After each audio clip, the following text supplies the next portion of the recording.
Bu bölümde, ölümle burun buruna gelen bir kovalamacanın ardından kahramanımızın hayatta kalma mücadelesine tanık olacağız. Yaralarının acısı henüz dinmemişken, kalbinde çok daha derin bir savaş başlıyor. Bir yanda gizemli motor korsanının ortadan kayboluşu, diğer yanda aşk, kıskançlık ve beklenmedik rekabet. Fakat sessizlik, bazen yaklaşan fırtınanın en tehlikeli habercisidir. Çünkü hiçbir sır sonsuza kadar gizli kalmaz ve bu sakin günlerin ardından her şeyi değiştirecek yeni olaylar kapıdadır. Hazırsanız, Motor Korsanı'nın 3. bölümüne birlikte geçelim. Sanırım kaybettiğimden daha fazla kan kaybetmiş olmalıyım. Hesaba katılmış, yoksa kovalamacının heyecanı beni ayakta tutmak için yeterliydi.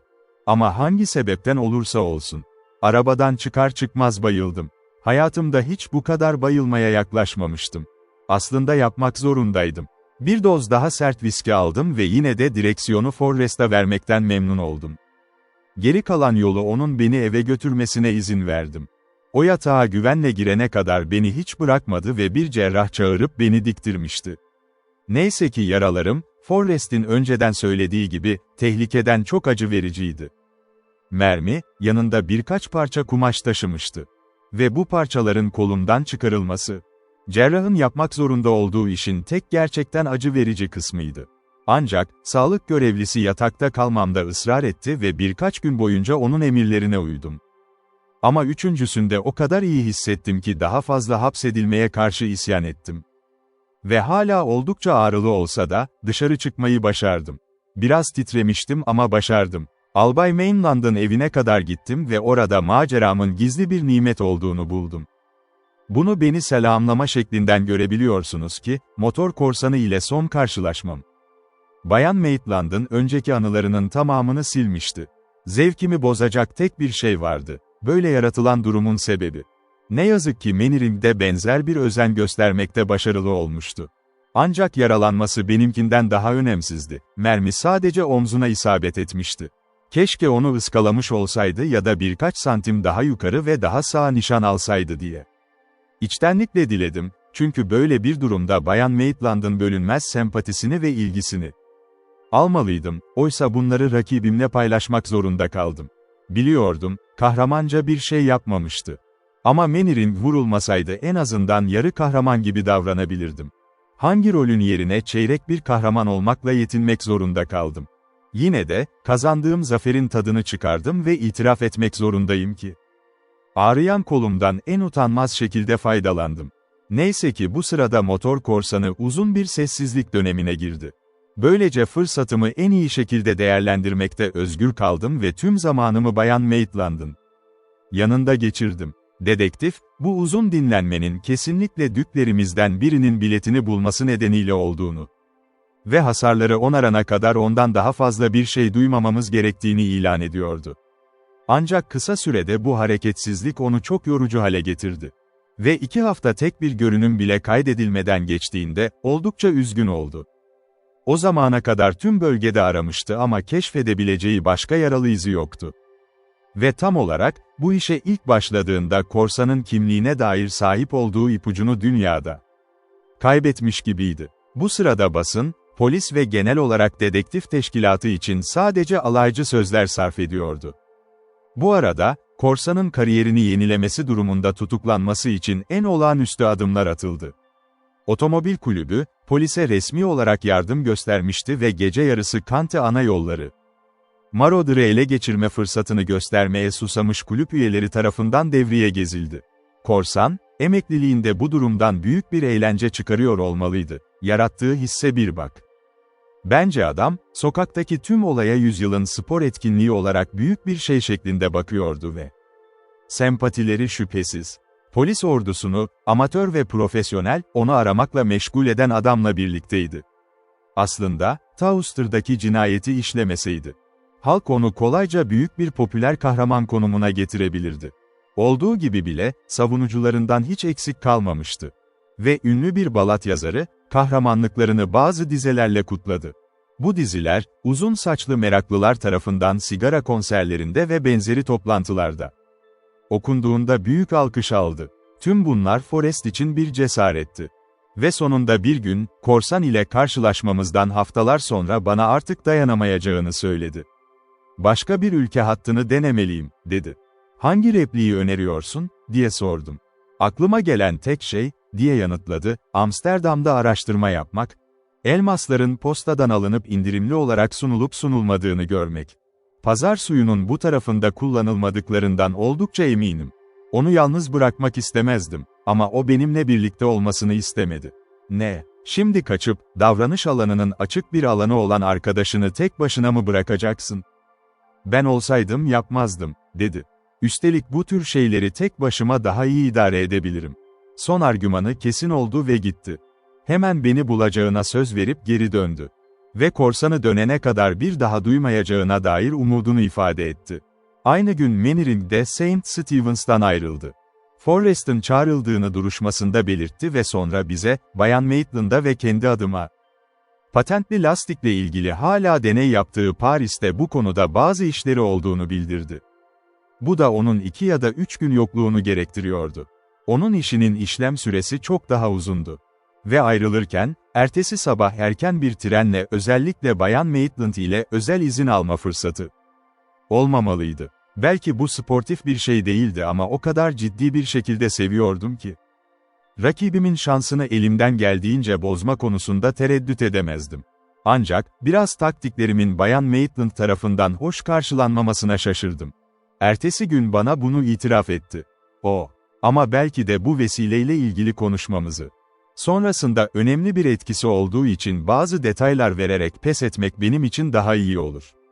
Mainwaring ayrıldıktan sonraki sabah, Haziran ayının ölümlülere verdiği parlak bir parlaklıkla parlıyordu.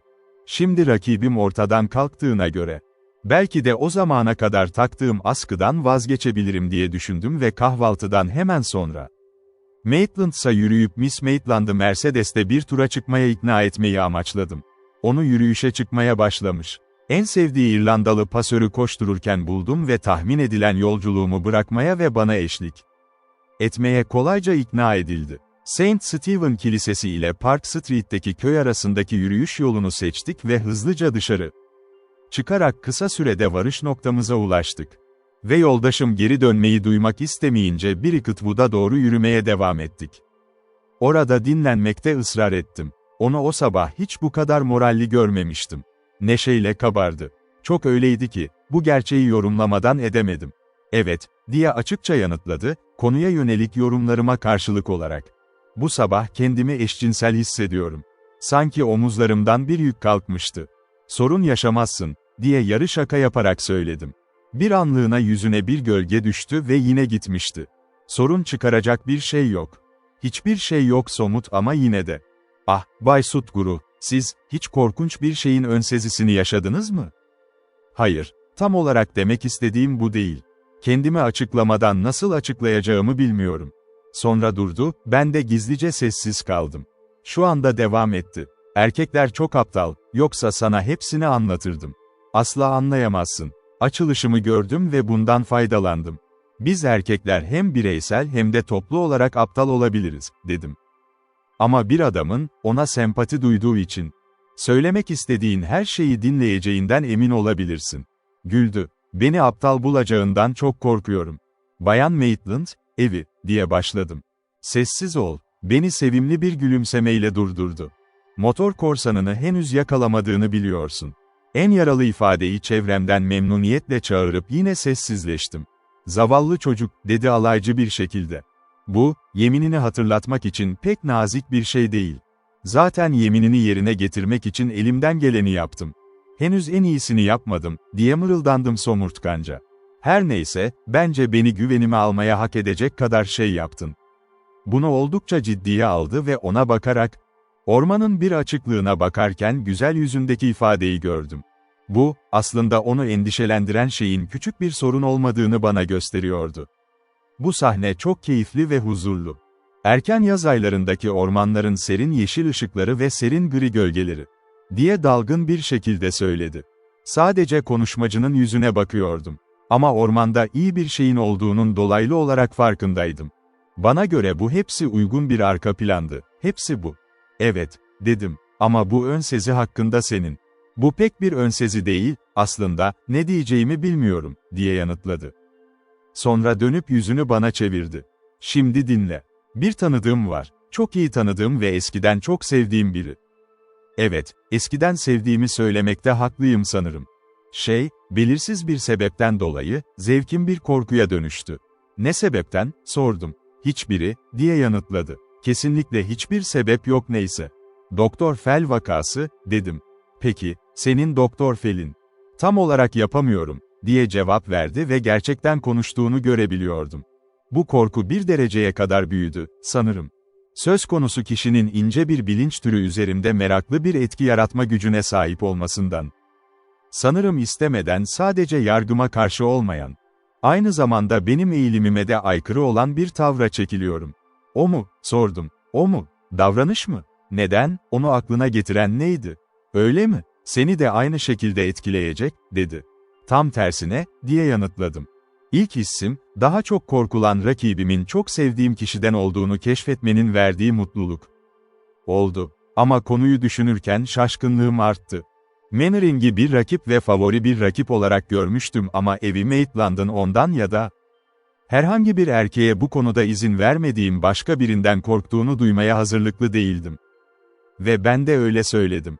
Bir ay önce, bu fikre kendim gülmeliydim, diye yanıtladı. Ama bugün. Titredi biraz. Şimdi neden bu sabah bu kadar eşcinsel hissettiğimi biliyorsun. Gerçek şu ki, bu sabah uyandığımda onun deneyiminden tamamen özgür olmam gerektiğini fark ettim. 2 gün boyunca varlığını nasıl yapacağımı neredeyse hiç bilmeden sevinçten kendimi tuttum. Kesinlikle korkmak için bir sebebin olmalı onun, tavrında bir şey.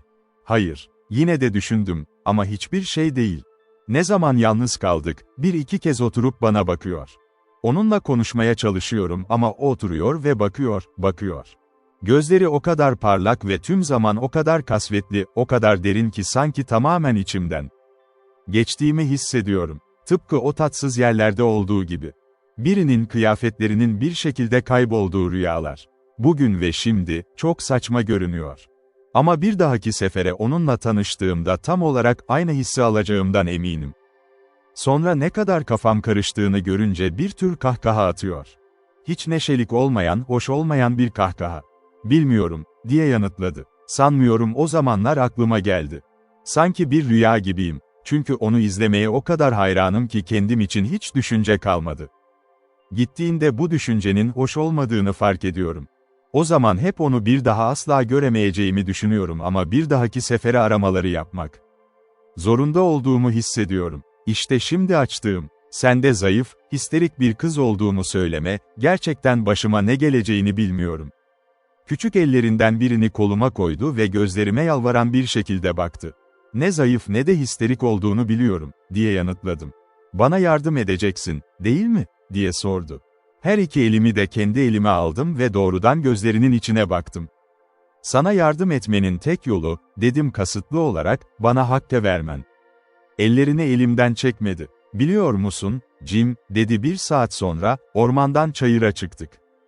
Motor korsanını ele geçirene kadar benimle konuşmaman gerektiğini söylemiştim. Benim yerime cevap veremezdin, sevgilim, diye yanıtladım. Ama bunu yapmamalıydım. Bunu yapma cazibesini karşı konulmaz bulmamıştım, dedi.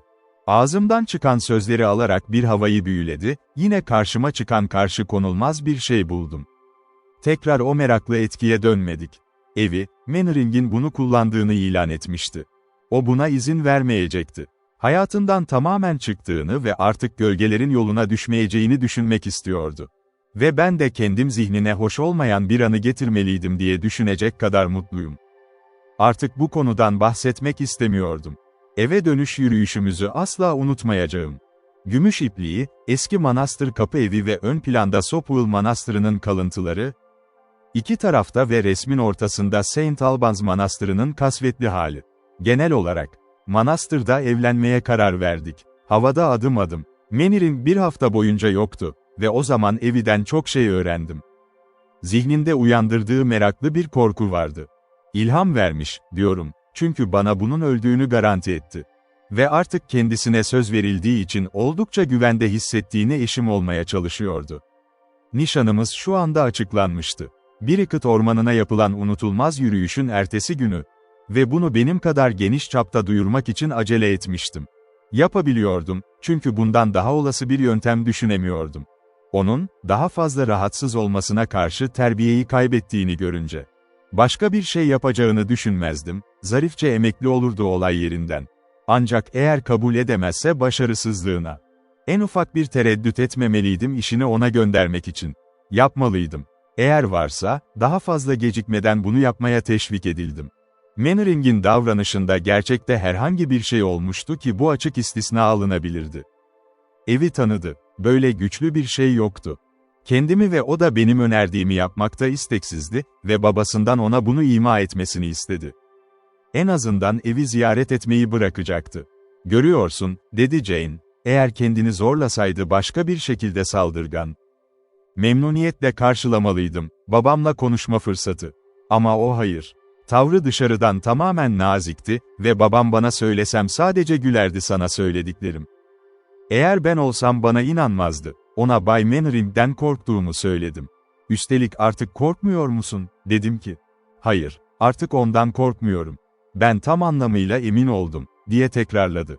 Bu iddiayı nasıl yapması, beni o kadar emin olmadığını uyarmış. Konuda değildi, inanmak istekli ama öyle değildi. O anda aklımdan geçen bir düşünce. Her neyse, diye devam ettim, Mannering'i gördüğünde. Yine, korkunun bir tekrarı hissedersen, öyle olur. Onunla tartışma çıkarmam kolay olur ve böylece zorla, evden uzak durmasını istiyordu. Görüyorsun, o da yapacak, buraya gelmeden benimle görüşmeden gelemezsin. Evi suratını astı, bir şekilde surata düşürdü. Bunu yapmamalısın, diye belirtti. Onunla bir kavga ikisini de etkileyecek, biz saçma görünüyoruz. Herkes senin kıskançlardı ve ben, hayal etmek istemem, sana sebep verdiğimi düşünüyor. Kendi sevgilim, ağladım. Konuşmamıza tekrar başladığımızda, bana başka bir plan düşündü ve Evie'ye şunu önerdim. Norfolk'taki evimde her zaman bir sığınağı bulabilirdi, Mannering'in varlığından kaçmak istese. Teyzemin onu eğlendirmekten memnun olacağını biliyordum. Hemen bu yolu kabul etti, ortaya çıkmalı. Bu yüzden karşılığımda bir şey sağladığımı sandım, kısa sürede her ihtimal. Düğün günümüzden önce geçen bir süre. Ancak Mannering geri döndüğünde, görünüşe göre sanki bir olası duruma hazırlık yapıyormuş gibi. Ki bu muhtemelen hiç ortaya çıkmazdı. Öğrendi. Ertesi sabah evinin albaydan yaptığı nişan hakkında Saint Albans'a dönüşünü yaşadı. Haberi çok iyi karşıladı. Eğer öyle olsaydım, yapmam gereken çok daha soğukkanlı bir şekilde hayal kırıklığına uğramış olan. Aslında, birkaç dakika sonra evinin nişanını öğrendiğinde, geldi. Bahçede olduğumuz yere ve tebrik ettiklerini, hemen biz. Şanslı birisin, Sutguru, dedi. Ben şansının benim olabileceğine dair hafif bir umut beslemişti. Ve şimdi sahip olduğum tek teselli, sadece her zaman kazanır. Farklı bir tonda konuştu. Eğer çalışsaydı, sözleri çok güzel olurdu iltifatı. Ama dudaklarından çıkan sözler sanki, çok alaycı bir şey gibi ol. Ama affedebilirim. Koşullar altında hafif bir kırgınlığın ifadesi, bu yüzden cevap vermedim. Ve Evie'ye dönerek, devam etti. Yeni kravatının bu işe son vermeyeceğini umuyorum. Eski dostluklar, Bayan Maitland. Neden sordu, diye sordu. Sık sık yaparlar, diye yanıtladı. Eğer eski dostluklar gerçek ise, ben araya girdi.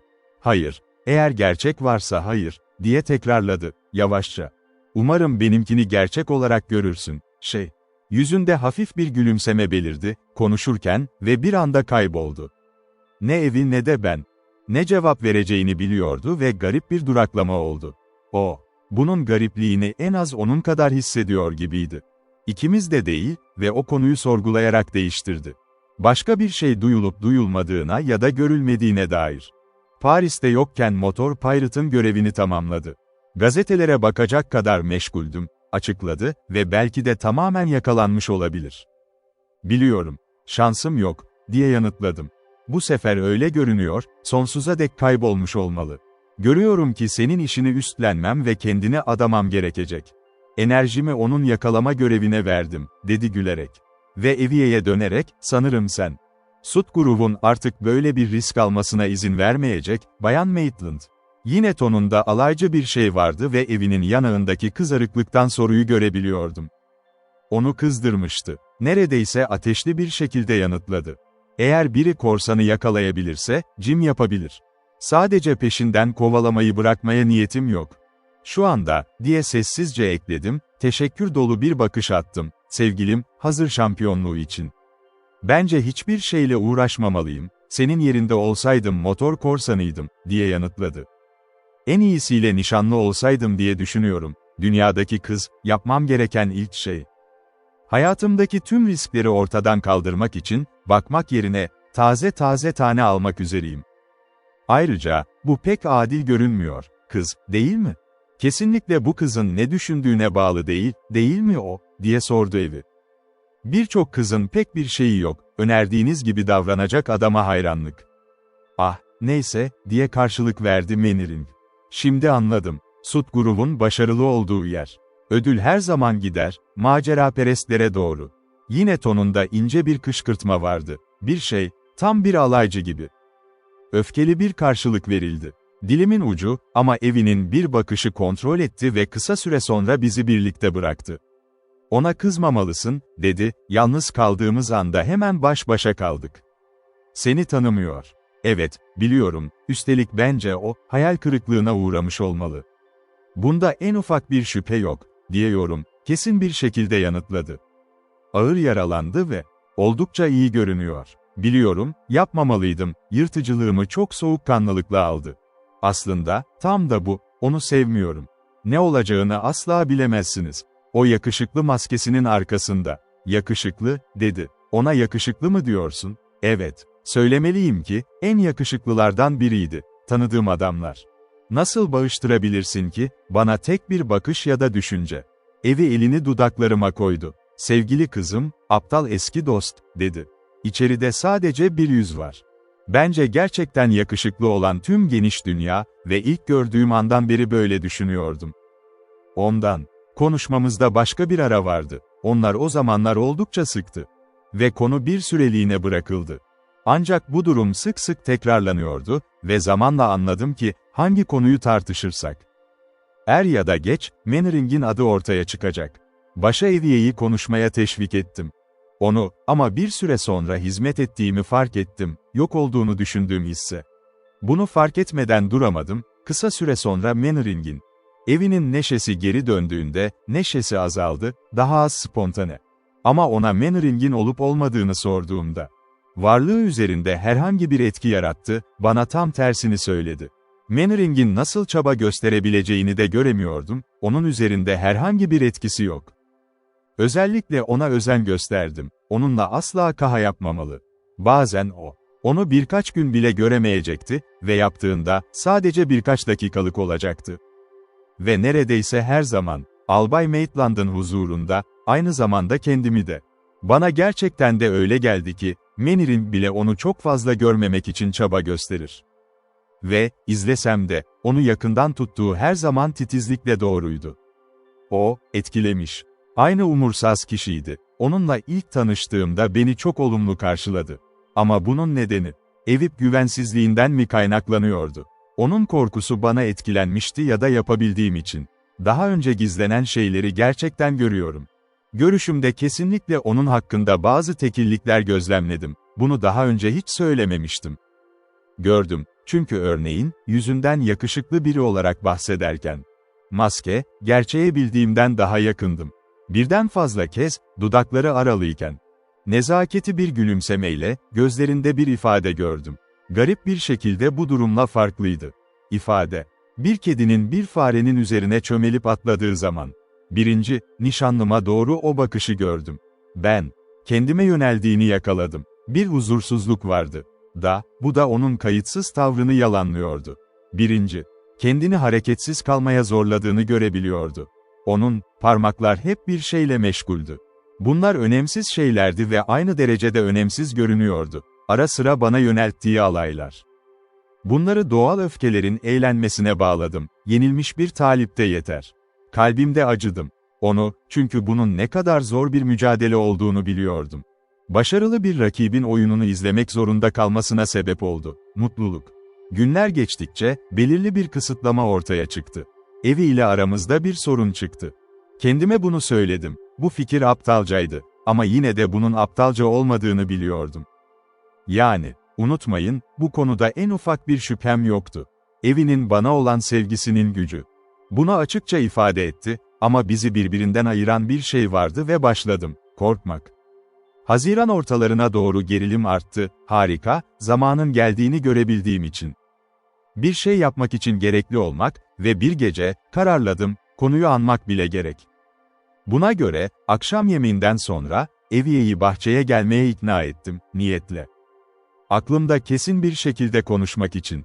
Ancak orada, yaz gecesinin hafif ışığında, tatlı havayı dolduran erken güllerin kokusu, her şeyi unuttum, kendi kaderimin mutluluğunda. En sevdiğimiz yerde tempo yürümüştük. Bir kez sessizce yürümek, kalbim o kadar sevinçle doluydu ki konuşma. Adımlarımızı geri alırken beni şaşırttı, evi aniden tutkulu gözyaşlarına boğuldu. Birkaç dakika onu sakinleştiremeden önce geçti ve başardığımda. Bunu son yapan ise, tüm ikna gücümü gerektiriyordu, patlamasının sebebini bana güvenmeye ikna et. Burada, önce bunun sadece mutluluk histeriymiş gibi olduğunu söyledi. Sonra bana, sert bir tutuşla bana sordu. Cole, eğer bunu sorsaydı, ona kız gibi düşünmeli miyim? Düğün günümüz hızlandırılmalıdır. Düzeltmiştik. Eylül için, bu yüzden hemen Temmuz ayını önerdim. Ruh hali hemen değişti. Olmadığını söyledi. İyi hissediyor ve onu dinlememem gerektiğini söylüyordu. Ama, şimdi onun açıkça gergin olmasına iyice endişelendiriyordu. Onu sorguladım, ta ki ondan şu soruyu alana kadar. Mannering'in olan tüm eski korkusu geri dönmüştü ve çift yoğunluk, yani bir ön sezi eşlik ediyordu, kendime bir felaket getireceğim. Jim, dedi, gözleriyle yüzüme bakarak, soluk ışıkta yıldızlar gibi parlıyordu, yapmayacağım. Seninle olana kadar kendinden emin olacağım. Ben istiyorum, yanında olmak ve sana bakmak. Her an yanımda yokken, her türlü korkunç hayal ediyorum, başına gelen şeyler. Ve katlanmak daha zor, çünkü bana öyle geliyor ki, hepsi. Korkularını gülerek atmaya çalıştım ama, şöyle diyelim, aklındaki düşünceyi kurtulamadım. Bir felaket aşkımızı tehdit etti. Zihnini inceliyor. İnancının temelini oluşturan bu beni şaşırtmadı. Mannering'in bununla bir ilgisi olduğunu fark etti. Kararlı olurken, onun zihnini kolaylaştırmaya çalıştım. Değişimi sağlamak için hemen adımlar atacağımı söyledim. Hava ve sahne onun için merhum rakibimin bir yerinde gelmemeli. Sonunda katlanılır derecede sakin oldu ve onu oturma odasına götürdüm, oradaydım. En çok tanıdığım bayan Winter'ı bulduğuma sevindim. Aşırı heyecanlanmış sinirler için faydalı bir sakinleştirici. Biraz müziğimiz vardı. Bununla birlikte sıradan şeyler. Sohbet dolu bir akşam saat 11'e kadar geçti. Vurmuştu ve albayın esnemesi beni uyardı ki ayrılma zamanı gelmişti. Winters ve ben ayrılmak üzere yeni kalkmıştık ki dışarıdaki çakılda aceleyle bir adım duyduk ve döndük. Fransız pencerelerinden birinde bir adam figürü gördük. Bahçeye açılıyordu. Merhaba, dedi albay. O kim? Yeni gelen odaya girdi ve yüzüne ışık düştü. Forrest'i tanıdım. Başını salladı. Bana ve albaya döndü. Bu kaba çağrıyı mazur göreceğinizi umuyorum. Benim, Albay Maitland, dedi. Ama istemiştim. Baysut grubu hemen görmek ve tahmin ettim ki onu burada bulmalıyız. Eğer sigara odasına gelirseniz sizi mazur görürüm ve Baysut grubun sağlığını bir viski ve seltzer içinde içeceğim, albay içtenlikle yanıtladı. Sanırım vaktim yok, dedi, dedektif, sessizce. Saçmalık dostum, sağlığını içmelisiniz, gelecekteki dadamım, diye ilan etti.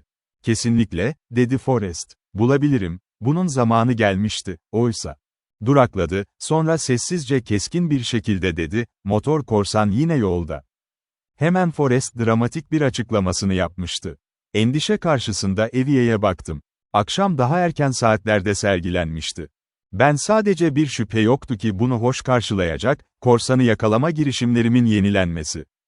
Memnuniyetim, eğer endişe belirtisi göstermiyordu. Benim bunu yapacağım için pek memnun görünmüyordu. Kendimi ayırt etme fırsatı daha elde edeceğim. İçinde dedektif albayı takip eder etmez gerçekler Maitland odadan, bana. Memnun oldum. Senin için bir kavga bile etmiyorum, Jim.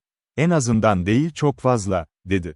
Hiçbir şey yapmayacağını biliyorum aptalca, benim iyiliğim için.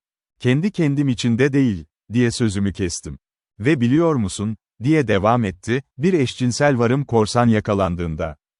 Şu tür bir izlenim vardı. Üzerimde asılı kalan korkunç depresyon tamamen kaybolacağını. O zaman hemen yakalanmalı, dedim.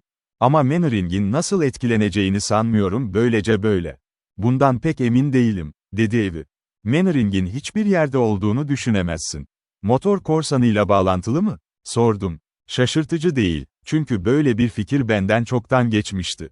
Zihin, bilmiyorum, diye hayalperest söyledi. Ben değilim biliyor. Ama şaşırmamalıyım.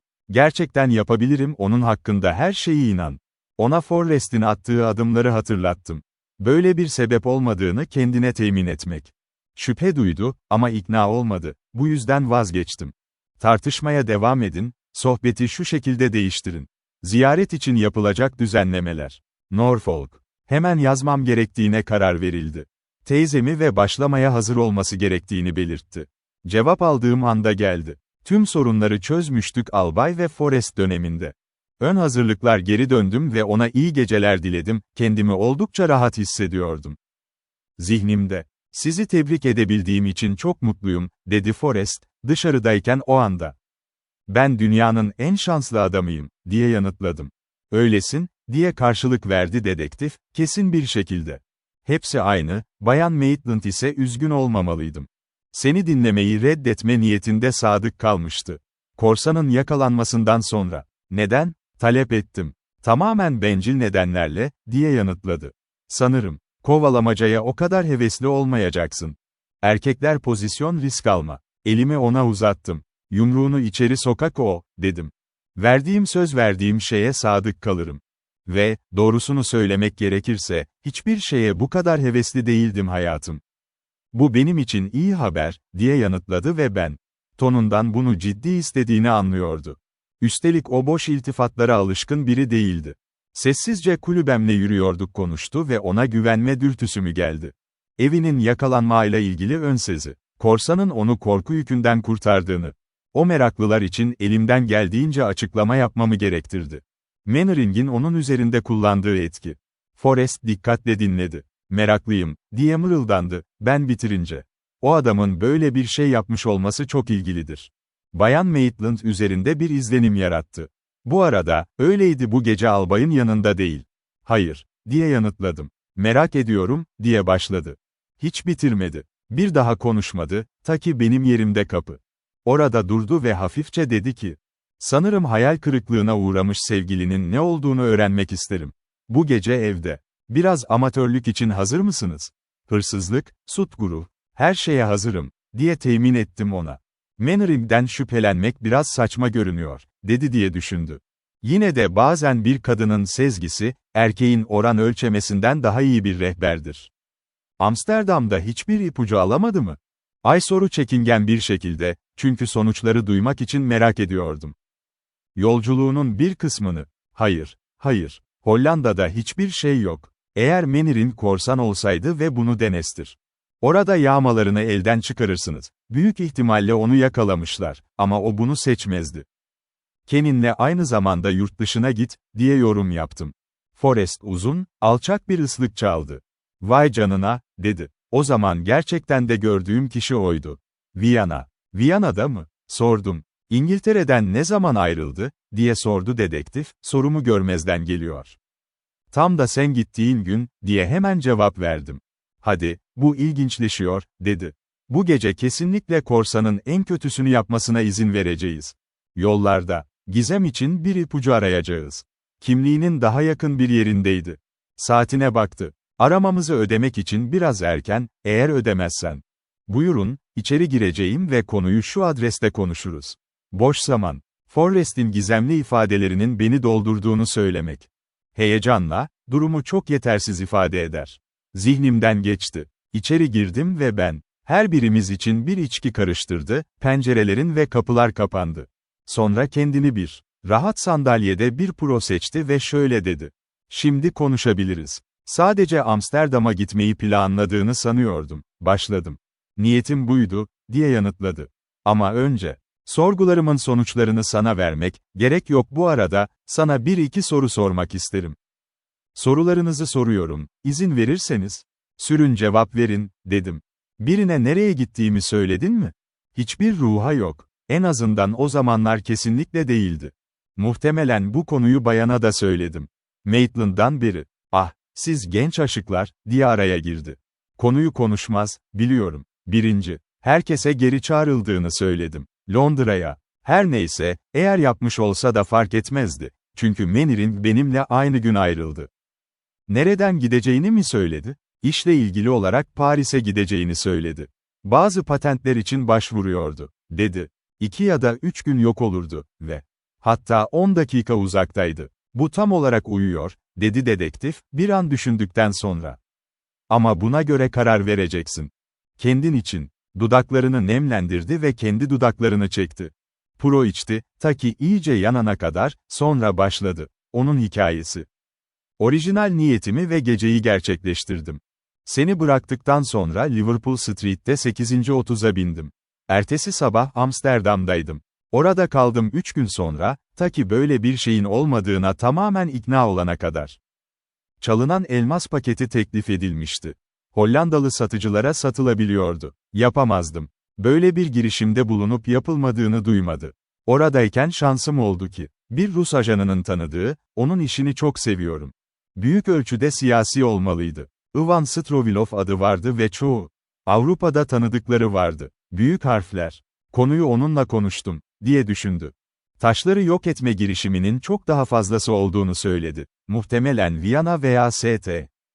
Petersburg'da yapılmış, daha çok Paris dışında başka bir yerde. Ajanlarımızın farkındaydım. Paris'te tam olarak bilgilendirilmiştim ve bunun böyle olduğunu biliyordum. Oraya gitmeye değmez, ama haber vermek üzere. Avusturya polisi, herhangi bir adım atıp atılmadığından şüpheliydim. Viyana ile ilgili olarak alındı, bu yüzden karar verdim. Avusturya başkentine doğru ilerleyecek. Strovilov, çok düzgün bir adam, genel için bir istisna. Çünkü o Rus ajanlarını kural olarak kabul etmiyorum ve ona birkaç ipucu verebildim. Buradaki tanışmalar, Londra'ya gidiyordu, o bana bazı meslektaşlarına geri mektuplar verdi. Viyana ve Petersburg'da vardı, muhtemelen öyle olacaklarını düşündüm. Bana alışılmış uygulamadan daha faydalı olur. Resmi kanallar. Ben Viyana'ya gittim. Yapmayacağım. Sonuçsuz sorularımın geçmişiyle seni yordum, çok fazla zaman alırdı. Her neyse, buldum. Sonunda bir elmas paketi elden çıkarıldı. Oradan ve Strovilov'un tahmin ettiği gibi, Rus ajanlarından biri aracılığıyla bilgi veriliyor. Değil, Viyana polisi aracılığıyla. Şunu söyleyebilirim ki, ben değilim. Bakalım, ikincisi bana nasıl yardımcı olabilirdi, alıcı için. Petersburg'da bir hanedanın temsilcisi olan bir kişiydi. Katılmak amacıyla Viyana'daydı.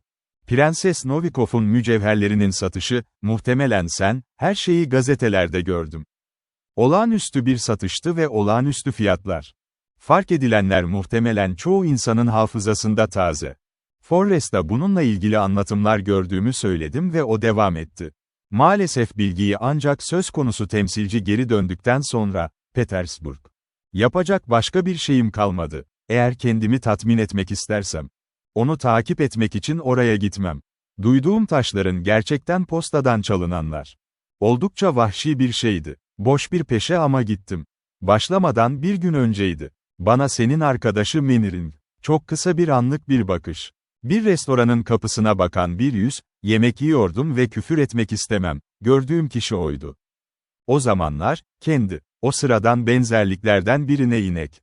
Bazen dikkatli gözlemcilerin bile toplamlara ulaşmasına yol açar. Sokaklarda tanıdık olarak yabancılar. Benzerlik. Ancak, tuhaf bir şeye rağmen. İnkar edilemezdi. Görünüşü hakkında.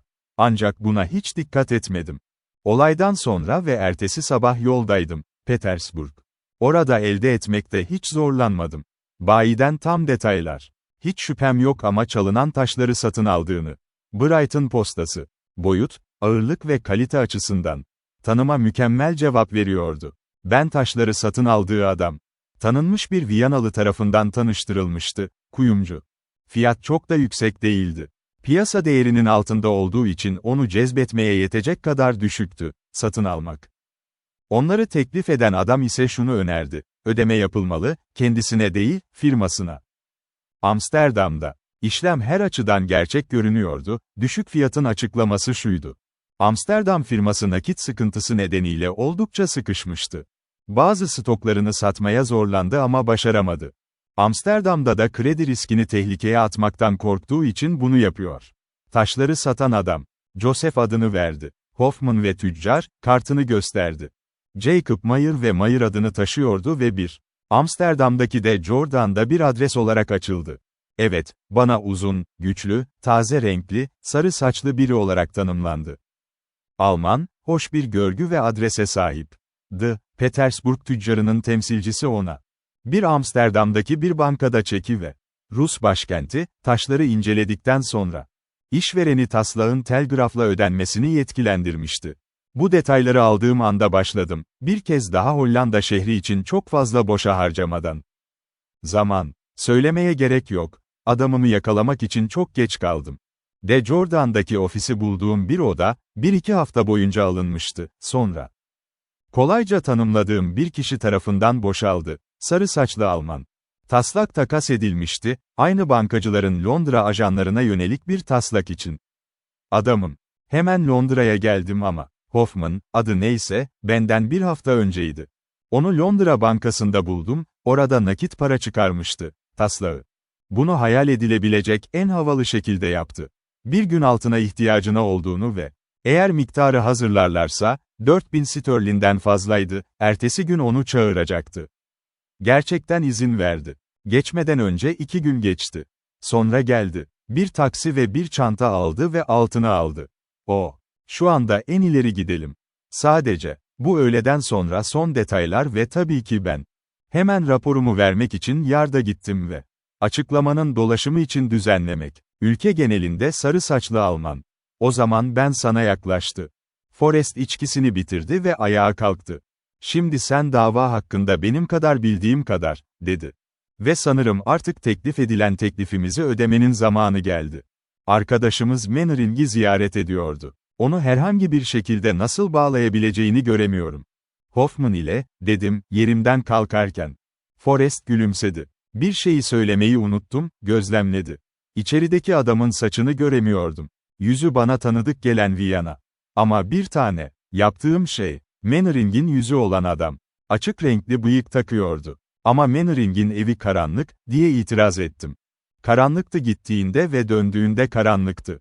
Forrest alaycı bir şekilde elini kaldırdı. Bunların içinde, bilimsel ilerleme günleri süren hiçbir şey bundan daha kolay değildir. Zeki Leopar.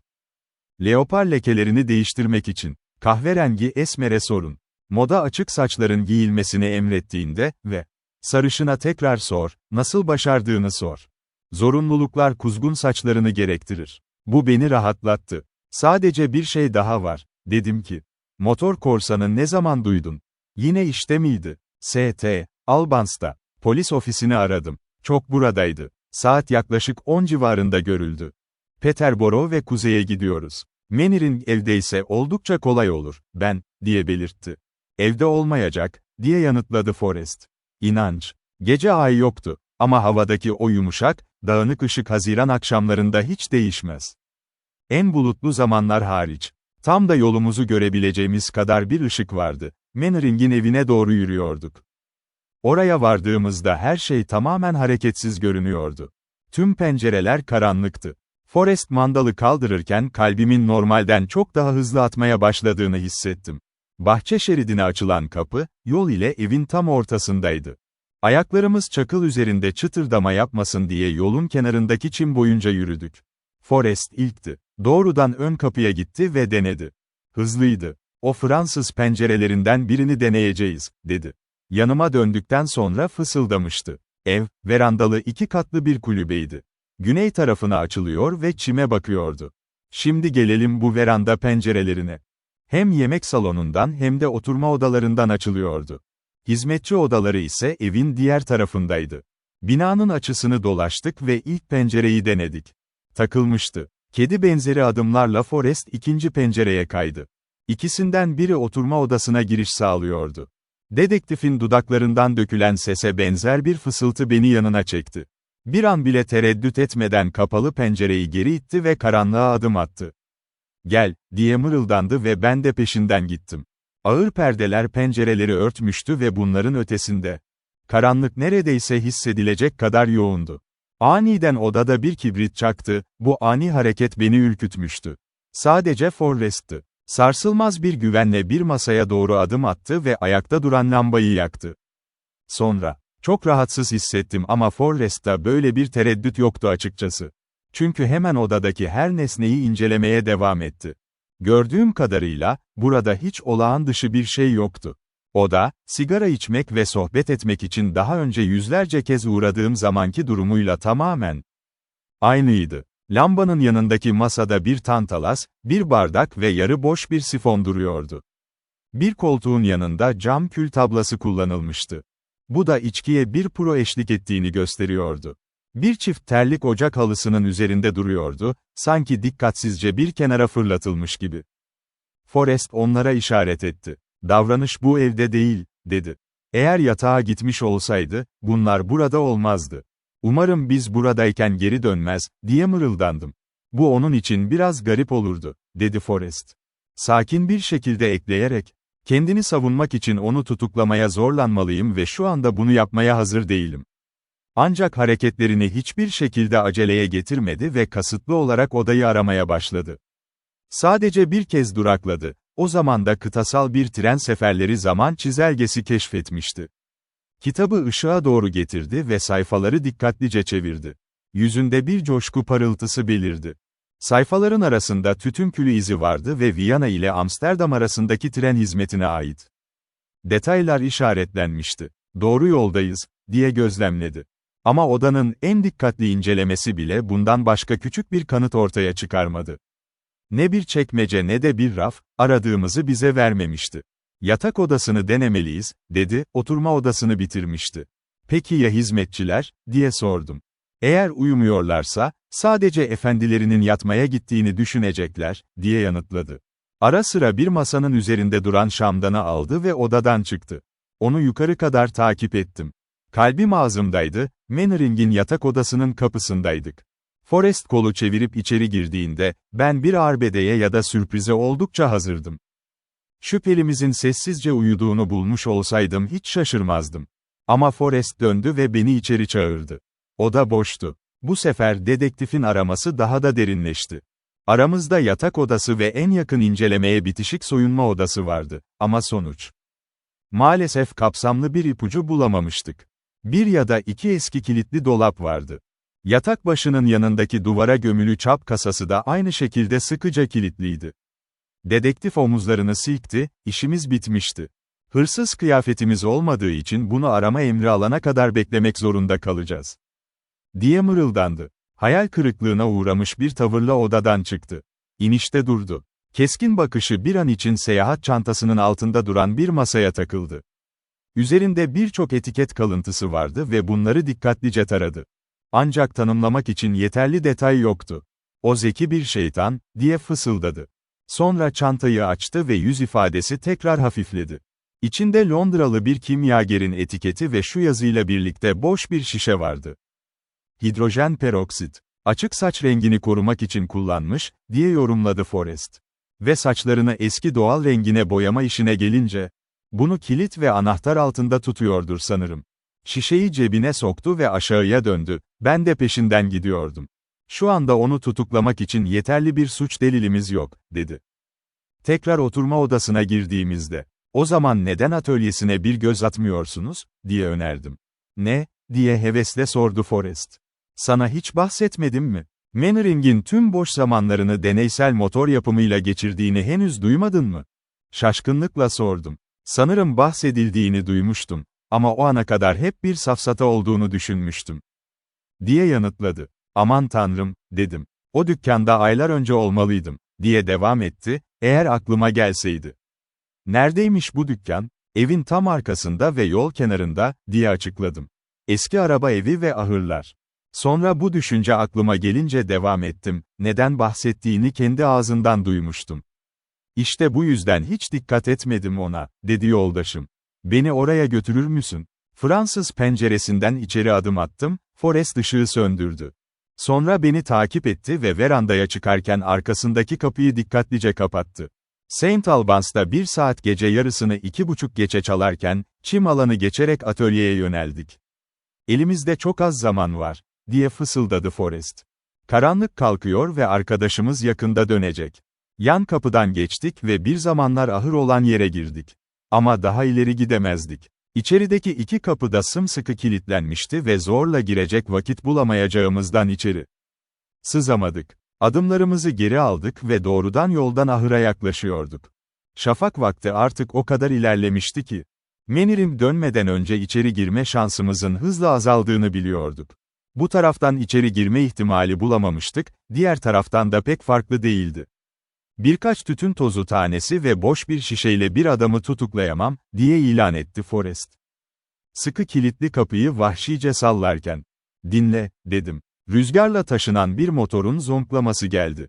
Ses ilk kez kulaklarımıza ulaştığında hala bayağı uzakta, belki de 1 mil ötedeydi. Ses çekilerek giderek yaklaşıyordu ve çeyrek mil uzaktayken bile Mannering'in tanıdık arabasının sesini tanıdım, diğer motor korsanının arabasıydı bu. Forrest, diye bağırdım, yoldaşıma dönerek. Mannering'in o eski arabasıyla motor korsanını oynayabileceğini düşünmek tam bir delilik. Burada o kadar saçma ve karşı konulmaz bir durum vardı ki. İkimiz de içten bir kahkaha krizine kapıldık. Tek bir sesle döndük ve yolda yürümeye başladık. Hızlı arabasını başka bir yerde saklıyor olabilir, dedi dedektif, neşesi azaldığında. Arabayı bulamazsak suçluluğunu ona kanıtlamak çok zor olurdu, diye yanıtladım. Birkaç saniye sonra, son zamanlarda hakkında şüphe duyduğumuz o adamla karşılaştık. Bu düşünce beni biraz utandırdı. Birkaç dakika önce, hakkında delil bulmak umuduyla gizlice girdiğim evin sahibine karşı suçlu hissetmeme neden oluyordu. Bu sırada Şafak, birbirimizi açıkça tanımamıza izin verecek kadar ilerlemişti. Seviyeye geldiğimizde Meniring de bize yetişti. "Merhaba, Sutguru," diye bağırdı. "Neredeyse gün batmak üzere. Benimle aynı işte mi çalıştınız yoksa? Ne demek istiyorsunuz, Bay Meniring," diye sordu Forrest. "Bu küçük borcu geri ödemek için bir fırsat arıyorum," diye neşeli bir cevap verdi konuşmacı. Kendi omzuna nazikçe vurarak. "Bir şans var mı?" dedi Forrest kuru bir sesle. "Tek bir çatışma bile yok," diye hazır cevaptı. "Görüyorsun, ben bu eski arabayla biraz engelliyim. Tabii ki adam benimle aynı yolu seçiyorsa, onu yakalamak için pek bir şansım yok. Yine de, eğer yakında onu yakalamayı başaramazsanız, sanırım kendim iyi bir iş çıkaracağım. Sanırım bu yüzden kim olduğunu biliyorsunuz," dedim. Ne söyleyeceğini görmek, içindeki gerçeği ortaya çıkarmak için umut ediyordum. "Bu konuda en ufak bir fikrim yok," diye yanıtladı hemen. "Sadece birkaç gün içinde yeni bir motora sahip olurum ve o zaman korsan benden kaçamaz." Şaşkınlık belirten bir hareket yaptım. "Gerçekten öyle," diye devam etti. "Deneylerim sonunda başarılı oldu. Bir hafta içinde yeni tasarladığım motor bana teslim edilecek ve o zaman motor korsanı dikkat etse. İyi olur. İyi geceler." El sallayarak arabasını çalıştırdı ve ahırın kapısına ulaşana kadar sürdü. Onun arabadan indiğini, kapıyı açıp içeride kaybolduğunu izledik. "Bilmiyorum ki," dedi Forrest. "Hala ondan şüphelenmiyor musun?" diye sordum hayretle. Forrest cevap vermedi. Başı eğilmişti, kaşları derin bir şekilde çatılmış, elleri arkasında kenetlenmişti. Döndü ve evime doğru yürüdü. Kapımın önünde durana kadar konuşmadı. "Keşke bizi görmeseydi," diye belirtti yoldaşım. "Şüphelenildiğimizi ve tetikte olacağımızı anlamak zorunda kalacak." "O zaman hala ondan şüpheleniyorsun," diye sordum. "Eğer doğrudan elimde bir kanıtım olsaydı," diye yanıtladı dedektif kesin bir dille.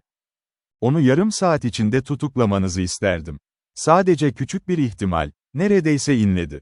"Ama şu anki halde, bir hata yaparsam itibarım bu yükü kaldıramazdı." "Neden bahsediyorsun? Şüpheyi önlemek için kendini vurduğunu falan hayal etmiyorsun herhalde," dedim, hala inanamayarak. Forrest birdenbire kendini toparladı. "Aman tanrım, ne aptalım, ne kör, ne aptal bir adamım," diye bağırdı. "Şimdi ne oldu?" diye sordum gülümseyerek, çünkü dedektif cebinde bir şeyler karıştırıyordu. "Bir şey mi kaybettin?" Yelek cebinden küçük bir kurşun çıkardı ve avucunun içinde uzattı. "İşte, kıta Avrupa'sında haftalarımı boşa harcadım. Oysa bununla konuyu bir kez ve herkes için çözebilirdim." "Nasıl?" sordum. "Bunu, Mannering'in omzundan çıkarılan cerrahın kurşunuyla karşılaştırmak için. Tauster yakınlarındaki zavallı adamı öldüren kurşunla. Eğer Mannering'in tüfeğiyle bu kurşun aynı kalibrede çıkarsa, başka söyleyecek sözüm kalmazdı. Ama, diye devam etti anlamlı bir şekilde, ikisi de farklı kalibrede. Eğer o adamı vuran mermi silahlarımızdan birine uygun olsaydı, daha fazla delil aramaya gerek kalmazdı. Hemen o cerrahı görmeliyim. Bahçe yolundan hızla aşağıya doğru yürümeye başladı. Ben de aceleyle peşinden geldim ve elimi koluna koydum. Sakin ol, dostum, dedim. Sabah 3:30'da, gün ağrırken çok çalışan bir cerrahı sorularınla rahatsız edemezsin. Forrest durdu ve kısa bir kahkaha attı. Aman tanrım, haklısın. Kelimenin tam anlamıyla saatin kaç olduğunu tamamen unutmuşum. Hayır, çok haklısın. Böyle telaş yapmaya gerek yok. Mannering şu an için yeterince güvenli. En azından önümüzdeki 18 saat için, diye gözlemledim, saatime göz attıktan sonra. Bu arada, odan senin için hazır bekliyor. Biraz uyku fena olmaz, diye yanıtladı esneyerek. Ama yatağa gitmek neredeyse haksızlık gibi görünüyor, ne muazzam bir sabah oldu. Haklıydı. Bu sırada şafak doğmak üzereydi ve hayatımda daha önce hiç görmediğim bir ihtişamla parlıyordu. Doğudan batıya gökyüzü kırmızı ve altın lekelerle doluydu. Yüzlerimiz ise bu yansıyan ışıkla parlıyordu. İkimiz de sessizleştik, doğuya bakan yüzlerimizle güneşin yükselişini izledik. Güneş ufkun üzerinde göründüğünde bile gökyüzü solana dek kıpırdamadık. Sonra Forrest derin bir nefes aldı. Güneşin doğuşundaki bu yıkıcı güzellik, diye belirtti. Gece olmadan fırtına kopacak. Beni içeriye kadar takip etti ve odasının kapısında bıraktıktan sonra kendi odama gittim. Pijamalarımı giydim ama güneş ışınları penceremi doldururken uyumaya hiç istekli hissetmedim. Dünyanın uyanış sesleri ve yaratıkların hareketleri dışarıdan geliyordu. Bir sandalyeyi pencereye yanaştırdım, üzerime bir örtü aldım. Okumak için bir roman alıp dikkatimi sayfalara çekmeye çalıştım. Yapamadım. Beynimin refleksif bir etkisi miydi, yoksa akşamın heyecanı mı bilinmez. Kendimi açıklanamaz derecede depresif hissediyordum. Fiziksel olarak iyiydim ama içimdeki o his bir türlü gitmiyordu. Sanki büyük bir tehlike tehdit ediyordu. Kendi hayatım değil ama dünyadaki en değerli şey tehdit altındaydı. Penceremden onun evini görebiliyordum ve gözlerimi çatısını koruyan o pozisyondan ayırmadım. Nihayet biraz teselli buldum ve sonunda huzursuz bir uykuya daldım.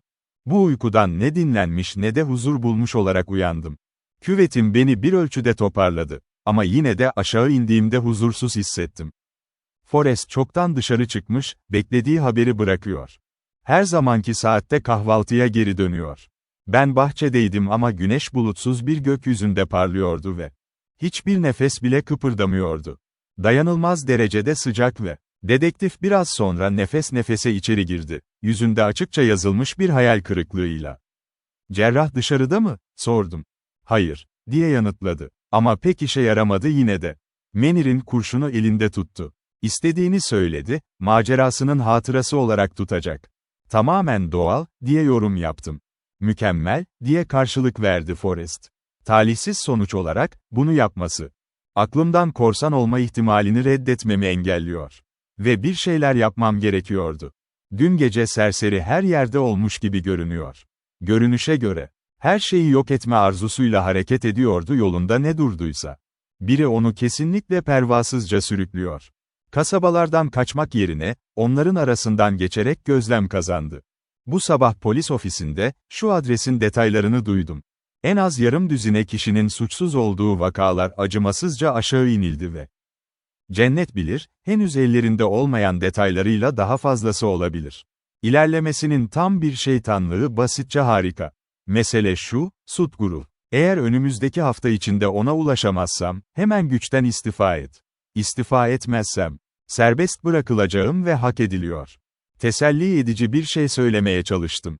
Ama o beni duymamak için söyledi. Ve ancak o yaptığından sonra yumurtalara ve jambona vahşi bir saldırı yapıp 3 fincan çay yuttuktan sonra, her zamanki soğukkanlılığı geri döndü. "Sıradaki hamle ne?" diye sordum, kahvaltı bittiğinde. "Şehre gidip teşhis edebilir miyim diye bakacağım." "Bu şişenin alıcısı," diye yanıtladı. Mannering'in evindeki çantadan önceki gece aldığı fişonu kaldırarak. Ve daha fazlası olup olmadığını sormak için sarı saçlı Almandan duyuldu. O zaman bugün sana yardımcı olamaz mıyım, dedim. Burada kalıp sadece arkadaşımıza göz at. Başka bir adam isteyeceğim. Bugün onu gölgelemeye yardım etmek için. Ama gelişine kadar birisinin hareketleriyle beni bilgilendirmesine sevinirim. Eğer sanırım Albay Maitland'ın evine gideceksin, evden çıkıp çıkmadığını düşünmeden edemezsin. İstediğini yapacağıma söz verdim. Kısa süre sonra gitmişti, şapkamı aldım ve albayın yanına yürüdüm. Evi, önceki akşamın korkularından oldukça kurtulmuş gibiydi. Ve ev işleriyle ilgili yoğun bir meşguliyetin ardından, beni babasına gönderdi. Çim'de büyük bir ağacın gölgesi. Orada bir buzlu limonlu kabak ve gazete ile, sabahı çok rahat geçiriyordum. Mannering'den hiçbir varoluş belirtisi yoktu. Öğle yemeği için kendimi eve götürdüm, yazmam gereken mektupları hatırladım. Aklım çok daha rahat hissetti ve doyurucu bir yemek yedim. Sonuç olarak, sonrasında Prom'un yanında uyuyakaldım. Aniden uyandım, nerede olduğumu merak ettim. O zaman ben, sadece karanlık için saatlerce uyumuş olmalıyım diye düşündüm. Gecenin üzerinde düşünülmüş bir derece daha az dünya. Saatimi tembelce çıkardım ve şaşırdım, ellerin sadece 5'e işaret ettiğini gösterdiğinde. Hareketsiz oturdum, düşüncelerimi toplamaya çalışarak 1-2 dakika, benim için kafa ağırdı. Saatimi kulağıma tuttum. Gerçekten durmamıştı. Zıplayıp pencereye yürüdüm ve bunu hayal etmemin sebebini hemen anladım, gece çökmüştü. Doğudan batıya ve kuzeyden, güneye ise, yerin üzerinde yoğun bir bulut örtüsü vardı. Değil bir yaprak hareket etti ve bir çekirgenin tiz cıvıltısı dışında, o tuhaf durgunluğu bir ses bile bozmadı. Vay canına, mırıldandım. Bunu çok sıcak alacağız. Yanımda yoğun bir duygu oluştu. Evi, tehdit eden fırtınanın ilerleyişi sırasında her an kırılır. Bunu analiz etmek için beklemedim, ama şapkamı yakaladıktan sonra hemen pencereden fırladım. Sadece birkaç yüz yard yürümem gerekiyordu. Ama albayın evine vardığımda, hava çok sıcaktı ve o kadar ağırdı ki, başımdan ayağıma kadar terlemiştim. Kapıda durdum, mendilimle kaşımı silmek için ve, şu anda fırtına çöktü. Yıldırımın çıtırtısını duydum, gökyüzünden kaydı ve, ardından gök gürültüsü geldi. Bir anlığına sağır hissettim. Bekledim. Hayır, daha uzun değil, çimler üzerinden koşarak açık alandaki salonun Fransız penceresine çıktım. Daire boştu, bu yüzden koridora geçtim. Oda boştu ve aramaya devam ettim. Sabah odasından albayın kutsal alanına gidiyordu. Orada gördüm, pencere önünde duran ve izleyen samimi savaşçıyı. Yıldırımın her ilgi çekici görünüşüyle oynadığı. Meram, albay, dedim. Evi nerede? O oturma odasında değil mi? Oradaydı 20 dakika önce, diye yanıtladı. Şu an orada değil, az önce geçtim, açıklandım. O zaman muhtemelen onun içinde olacağını düşünüyorum. Başı çarşafların altında olan yatak odası, dedi, kıkırdayarak. Her halükarda hizmetçilerden birini göndereceğim, dedim. Zili çaldım ve hizmetçiye bir mesaj ilettikten sonra, çağrıya cevap veren kişi olarak, albaya pencerede katıldım. İlerlemeden çok memnun görünüyordu. Fırtına yükseliyordu. Neyse ki bu havayı temizleyecek, diye açıkladı, memnuniyetinin bir nedeni olarak. Çok sıcaktı. Öğle yemeğini sadece mayonez alabileceğim, buzlu çilek ve bir bardak mençen. Sence hava zaten daha serin mi? Oldukça iştahlı hissetmeye başladım akşam yemeği için. Tek korkum, eğer gök gürültüsü gitmemişse. Her şeyi ekşi yaptı, aşçımı korkutmuş olur. Aklını kaybederse, yatıştıracak hiçbir şey kalmaz iştahım. Durduğumuz pencere, Mannering'in evine doğru bakıyordu. Bir süre dışarıda çim ve ötesinde bir çalılık ve iki konutun arazisi arasında küçük çalılar ağaçlar vardı. Ben bunlardan yönüne baktığımda, gördüğümü sandım, çalılıklarda hareket eden beyaz bir şey. Neredeyse albaya bir şey söylemek için, bir gök gürültüsü bu ifadeyi boğdu.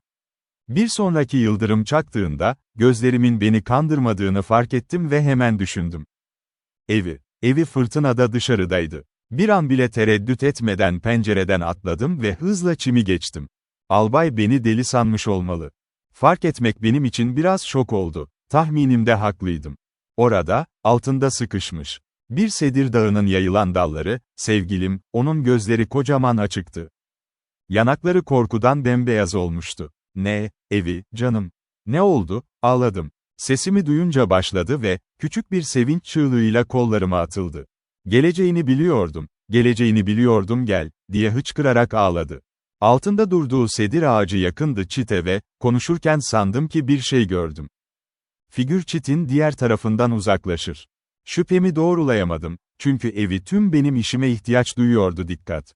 Bayılmıştı. Onu yakaladığımda, çimlerin karşısından eve doğru yola koyuldum. Kendine gelmesi bir süre sonra geldi ve sonra, kendi isteğiyle. Onu hizmetçisine bıraktım ve albaya geri döndüm. Söylemeye gerek yok, çok aklımda çok endişeliydim. Neden evi olmalıydı fırtınadan korunan çalılıklarda sığınıyor, ev çok yakındı. Açıklanamaz görünüyordu ve ben anksiyete, sebebini ondan öğrenebileceğim zaman, kendi dudakları. Figürün varlığı, bir figürün varlığı adam, çitin karşı tarafında da açıklanamazdı. Tahmin etmeliydim Meniring ama, hayatımı evinin dürüstlüğüne koyardım. Bana ne kadar çok şey öğrendiğini anlattığında, ondan nefret ediyor. Ayrıca, onun sevinci belliydi, olay yerine vardı. Ancak akşama kadar bir şansım olmadı. Evi ile tekrar konuşmak. Albay ve ben yemek yedik yalnız, evi fırtınanın gittiğini bildiren haber gönderiyordu. Baş ağrısı vardı ve sonra bize katılacağını söyledi. İyi yemek sırasında o kadar sessizdi ki ev sahibim susuyordu. Benim hesabıma mutlu oldum. Evlenene kadar bekle, oğlum, dedi. Zamanlar gelecek, minnettar olacağın. Bu kadınsı baş ağrıları. Bu tür ucuz esprilerden nefret ediyorum. Ama zar zor yapamadım. Albaydan onlara kızmak istediğim gibi, bunu yapabilirdim. Başkalarının dudaklarından döküldü. Ama sanırım son olarak, bana hoş gelmediler. Çünkü bir süre sonra. Kasvetli bakışlarım hakkında yorum yapmaktan çekiniyordu. Saat yaklaşık 10. Evi aşağı indi. Bu zamana kadar fırtına tamamen geçmişti ve hava lezzetliydi, yağmurdan sonra taze ve serindi. Garip bir şekilde sakin bir sessizdi. Bana sinirli bir şekilde gelen ve ondan uzaklaşan bir kız beni öpürken öptü. Hayır, Jim, hayır. Bunu yapmamalısın, dedi. Albay Maitland, kızının yanına kayıp gitmişti. Girişte ve yalnız kaldık. Neden, sevgilim, seni ne dert ediyor, sordum. Hiçbir şey, hiçbir şey. Ah, bana sorma, neredeyse cevap olarak ağladı. Kolumu beline doladım ve onu aşağı çektim. Yanımda büyük bir Chesterfield'da bir koltuk var, önünde çizilmiş pencerelerden biri. İlk başta hafifçe direndi, ama kısa süre sonra onun memnuniyetle iç çekişini duydum ve onu hissettim bana yaslan. Sonra konuştum. Söyle bana, sevgilim, seni dışarı çıkmaya ne itti, fırtına mı? Bilmiyorum, diye mırıldandı. Bilmiyorum, ben bunu yapmam gerektiğini hissettim. Böyle olacağını düşünmemiştim. Çok erken kırıldı, sonra ilk yıldırım parıltısı. Ve gök gürültüsü sesi. Sanki yargı günü gibiydi. Hepsi geçiyor ve geçiyor, diye yorum yaptım, bir erkek gibi teselli için beceriksiz bir girişim. Keşke olsaydı, diye tekrarladı, içe çekilen bir iç çekiş. Her şey saatler önce bitti, dedim. Benden tutkuyla ayrıldı. Ah, Jim, bilmiyorsun, diye bağırdı. Ne bilmiyorum, sordum, denemeye çalışırken, onu tekrar bana çek. Umutsuzluk bir hareketiyle ellerimi itti. Sonra bir çabayla ayağa kalktı ve yüzüme doğrudan baktı, dedi ki, Jim, bu böyle devam etmemeli. Benim yapabileceğimden daha fazlası, ayı. Ben de ayağa kalktım, kalbim çılgınca atıyordu. Ben seni anlamıyorum, diye cevapladım, ama anlıyordum, niyeti fazlasıyla iyiydi. Ne olmamalı devam et, bizim, nişanımız, diye tereddüt etti. O sözleri söylerken dudakları beyazdı. Darbe altında sendeledim, sonra öne doğru eğildim, elini tutmak istedim. Hayır, Jim, hayır, dedi.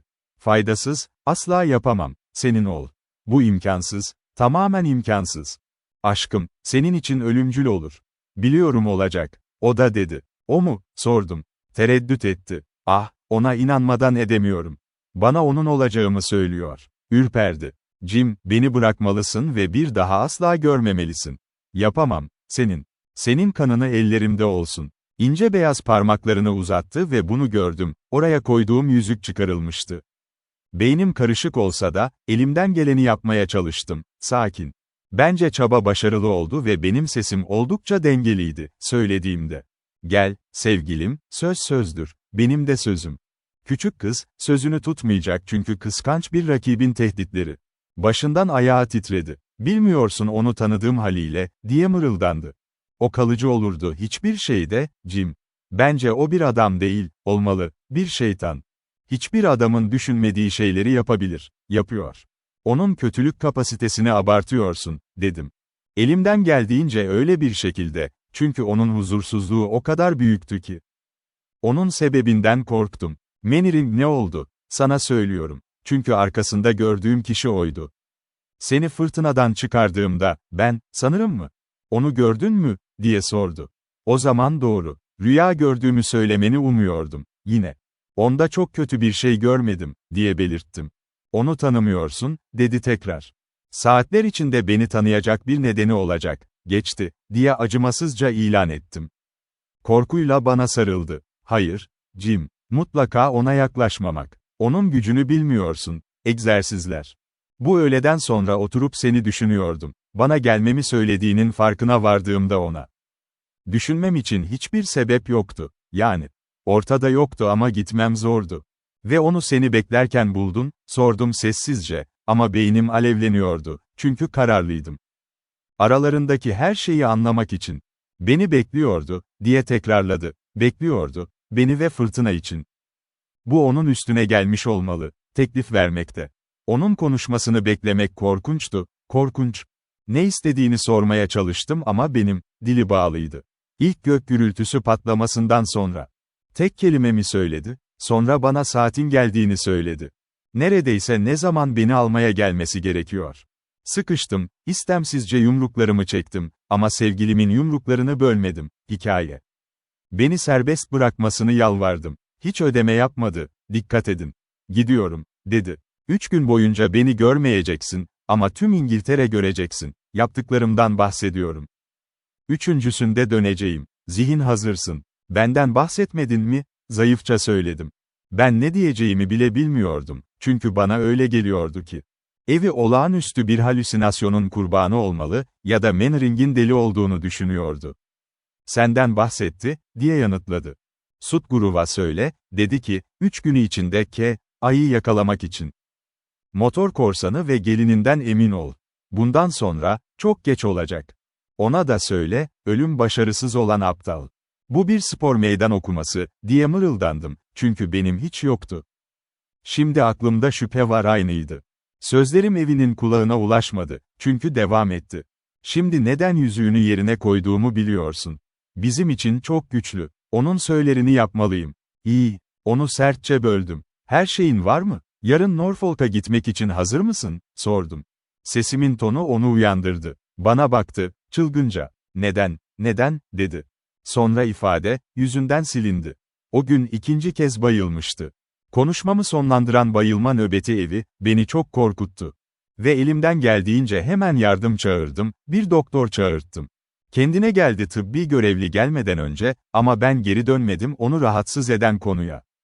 Gerçekten de, ortaya çıktı halsiz ve herhangi bir konuda tek kelime etmeye isteksiz. Albay Maitland benden daha az endişeliydi. Ama yine de doktor onu görene kadar endişeliydi ve kızının sadece aşırı heyecan yaşadığını. O da bir sakinleştirici ve iyi bir gece dinlenmesiyle muhtemelen tamamen iyileşebileceğini düşünüyordu. Bunun böyle olacağından pek emin değildim. Ve emekli olduğunda ise albayı çalışma odasına götürüp ona en kapsamlı anlatımı verdim. Bayılma krizine yol açan her şeyi bilebiliyordum. O, hikayemi dikkatle dinledi ve bitti. Ama onun kendi fikrini düşündüğünü açıkça görebiliyordum. Kızının korkuları kendi hastalıklı hayalinden kaynaklanıyordu, ama yine de bana katıldı ki. Onun da yapması iyi olurdu. En kısa zamanda sahne değişikliği yapmak. Bu karara vardıktan sonra hemen karar verdim Mannering'i bul ve ondan bir açıklama iste. Davranışları hakkında düşünemezdim. Çünkü bunu hayal edemezdim evinin hikayesi tamamen hayal gücünün sonucuydu. Tartışmak hassas bir konuydu, ama tereddüt etmedim. Konuyu biraz ara vermek için hiç niyetim yoktu. Öfkem, şimdiye kadar bunu iyi kontrol altında tutmuştum. Sadece beyaz bir ateşe gelmek için en ufak bir yelpazeleme ihtiyacı vardı. Ve Mannering'in bunu yapmasını tüm kalbimle özlüyordum. Bana fiziksel ifadeler vermem için bir bahane ver duygularım. Ön kapısına yürüdüm ve kapıyı çaldım. Yeterince ayırt edici bir şekilde belirtme şekli çalmanın ruh hali zorunluydu. Görebiliyordum evdeki mahkumların sahip olmadığı ışıklar dinlenmek için çekildim ama önce çağrımı tekrar etmek zorunda kaldım herhangi bir yanıt vardı. Sonra içeride ayak sesleri duydum ve kapı 1-2 santim açıldı, bir ses sordu, orada kim vardı? Bay Mannering burada mı? Talep ettim. Bay Sutgurul, öyle mi? Diye yanıtladı ses ve devam etti. Ben olumlu cevap verdim, kapı fırlatıldı açık ve 2 hizmetçiyi gördüm. Hall, affedersiniz, efendim, dedi hizmetçi. Bu saatte kimse beklemiyorduk. Sorun değil, diye yanıtladım. Bay Mannering burada mı? 1-2 günlüğüne gitti efendim, dedi kız. Bu çok ani değil mi? Sordum. Onu gördüm bu öğleden sonra. Evet, efendim, bize bundan sonra hiçbir şey söylemedi akşam yemeği. Sonra çantasını topladı ve yoluna devam etti motorunu. Bu tam bir baş belası, diye yorum yaptım. İstiyordum önemli işlerde onu görmek için. Nerede olduğunu söyledi mi, gidiyordu. Kromer dedi efendim, ama hiç adres bırakmadı. Sonra, kısa bir tereddütten sonra ekledi, bir sorun mu var? Ona dikkatle baktım. Gözlerini indirdi ve aklında bir şeyler olduğunu görebiliyordum. Neden soruyorsun, sordum. Bey bilmiyorum, diye yanıtladı, açıkça utanarak. Bir şey olmalı, yoksa olmazdın sordum, dedim cesaret verici bir şekilde. Hadi, söyle. Hala tereddüt etti ama hizmetçi daha cesurdu. Sen söylemezsen beyefendiye söylerim, Sarah, diye ilan etti. Şöyle, efendim, diye yüksek sesle söyledi, usta, Bay Mannering ise çok tuhaf davrandı. Son zamanlarda Sarah ve ben oldukça korktuk. O değil, o tam olarak centilmen değil gibiydi. O hep öyleydi, değil miydi, Sarah? Ama o kadar huzursuz ve bağlıydı son zamanlarda kendi içinde. Yukarı yürüyor, odasında gidip geliyor ve kendi kendine konuşuyor. Her zaman kapanık biriydi kendisi, o iğrenç eski araba evinde deneyler falan. Ama o sessizdi ve biz hiç dikkate almamıştık. Ama son zamanlarda farklı. Nasıl, sordum. Hristiyan gibi yatağa gitmek yerine gece her saati uyanık. Sadece bu değil. Kayıyor sanki onu görmemizi istemiyormuş gibi dışarıda. Ve biz evde olmadığını biliyoruz ama onun yatağı devirmek ve nasıl görünmesini sağlamak zahmeti. İçinde uyudu. Puh, söyledim. Hepsi buysa, hizmetçilerim muhtemelen benim için de aynı şeyi söylerdi. Gerek yok böyle önemsiz şeyler için endişelenin. Ama hepsi değil, dedi Sarah, hikayeyi anlatarak. Dışarı çıktığı geceler sadece korsanın geceleridir ortaya çıkıyor. Bunlar sadece evden uzak olduğum geceler, dedim ki. Ama yanında dedektif beyefendi var, diye savundu kız. Ve geri döndüğünde garanti ediyorum yanınızda almaz, çivileri getirmezsiniz sana ait. Ne, ağladım, ne, gerçek efendim, dedi hizmetçi. Bir hafta önce, Paris'ten döndükten hemen sonra, ben yatak odasının zemininde bir elmas atılı süpürdüğümde, şimdi, onun böyle bir şeyi hiç yaşamadığını biliyordum. Sanırım tam olarak hangi takıları olduğunu biliyorsun, gülerek sözümü kestim. O her zaman çok dikkatsiz bir beyefendiydi, ta ki geçen ay. Bundan önce eşyalarını ortada bırakmıştı, her yere dağılmış. Ama sonra kasa koymuştu yatak odası ve anahtarı hiç bırakmadı hakkında. Ancak Sarah'a aygıktan bahsediyorum ve biz konuşup 2 ile 2 birleştiriyor. Sarah da ne olduğunu sormazsa, dedektif beyefendiye söylesek iyi olabilir konuda. Kesinlikle doğru, diye belirttim. Belki izin verirsin ama aygıya bak. Biraz baskı yaptıktan sonra kızlar süs eşyasını aldılar ve Tigan Winter adlı aygısına çok benzediğini fark ettim. İlk karşılaştığımız gece aşınmıştı korsan. Bu varsayım hakkında hiçbir şey söylemedim hizmetçiler olarak. Ama onlardan bahsetmemelerini istedi bu mesele kimseye gelmedi, ta ki Forrest'i görene kadar. Ki onları ziyaret etmeme söz verdim, evden çıktım. Orijinal niyetimden hayal kırıklığına uğramış olsam da, Mannering'den açıklama istedim. Ama kesinlikle evine ziyaretimin sonucundan memnun değilim. Korsan ile kimliğine dair şüphelerim önemli ölçüde güçlendi ve bir kez o kimlik burada çok zorlanmam gerektiğini düşündüm, ellerinden daha fazla rahatsızlık yaşamasını engelliyordu. Ama konuyu sakin bir şekilde düşünmeye başladığımda temelin ne kadar zayıf olduğunu görmeden edemiyordum ki şüphelerim de birikti. Bir hayalin kız, dedikodu yapan birkaç hizmetçinin şüpheleri ve bir aygıtın keşfi. Ki bu olabilir ya da olmayabilir Winter'dan çalınan kişi olduğunu kanıtladı. Forrest'in dönmesini çok istiyordum. Çünkü kendimi tamamen yetersiz hissediyordum, dinleniyordu ve kendisi de görünmemişti gece yarısı. Arabamdan inip Saint Albans'a gittim, onunla tanış. Polis karakolunda herhangi bir haber yoktu, onu elde etmek için bir şey yaptım. Ama korsanın görüldü, varlığı ise Bedford civarında. Uyumamın imkansız olacağını bilmek ta ki Forrest'i görene kadar. Ne kadar olası olmadığını da biliyordu, sabaha kadar St. Albans'a döneceğini, en azından tek başıma bir şansım olabileceğini düşündüm yakalanmayı. Gerçekleştirdiğim için bu hikaye. Bu yüzden, uygunsuz bir kaza olursa diye karalardım, dedektife bir not gönderdim. Ona kısaca ne olduğunu anlattı, hizmetçilerden ve niyetlerimden duydum. Ve yapım tabancamın çalışır durumda olduğundan emin oldum, karakoldaki arkadaşlar. İyi geceler ve ayrıldılar.